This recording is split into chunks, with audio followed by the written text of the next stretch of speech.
Hello everyone, and welcome back to our channel. History is often told through the triumphs of great kings and emperors. But what about the queens whose stories are less celebrated? Today, we're re-delving into the complex and often misunderstood legacies of some of history's most formidable female rulers. These weren't fairy tale princesses.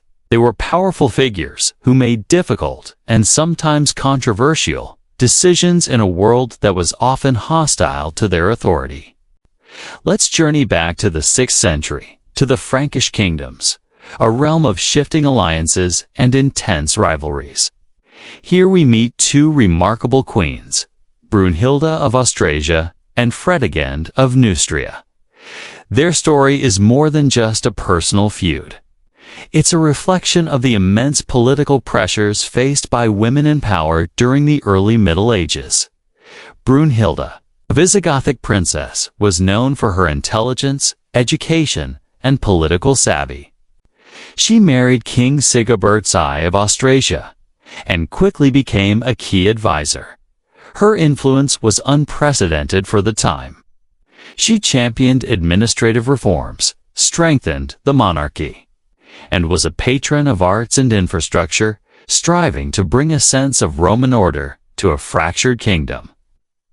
However, her ambition and direct involvement in governance were seen as a threat by the powerful Frankish nobility, who preferred a weaker, more pliable monarch.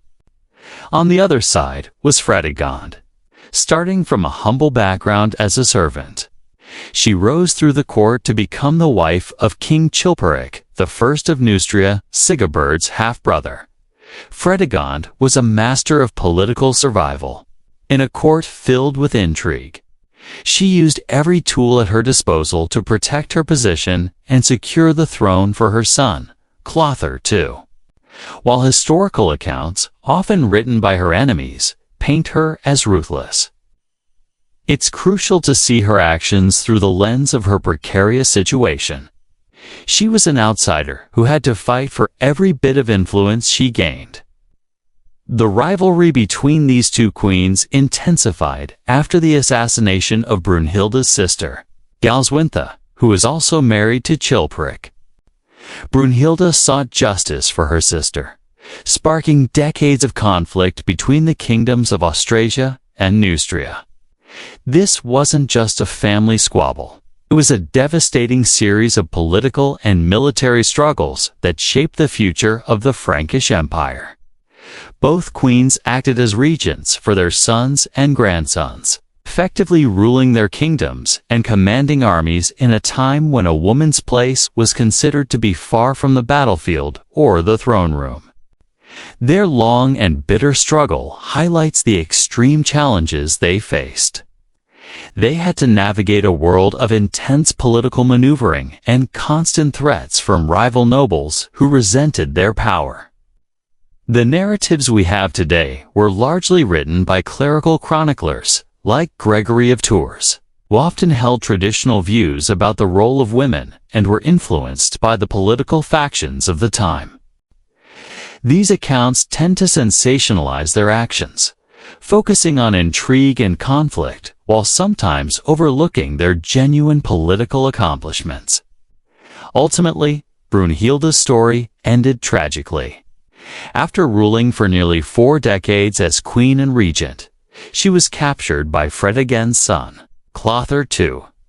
The accounts of her demise are severe and likely exaggerated to legitimize Clothar's consolidation of power.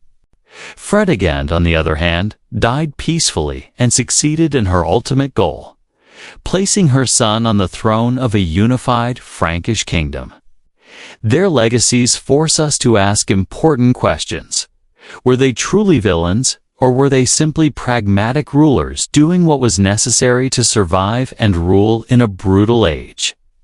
Now, let's travel forward in time to 17th century Africa, to the kingdoms of Ndongo and Matamba in modern-day Angola. Here we find another unforgettable ruler, Queen Nyenzinga Mbandi.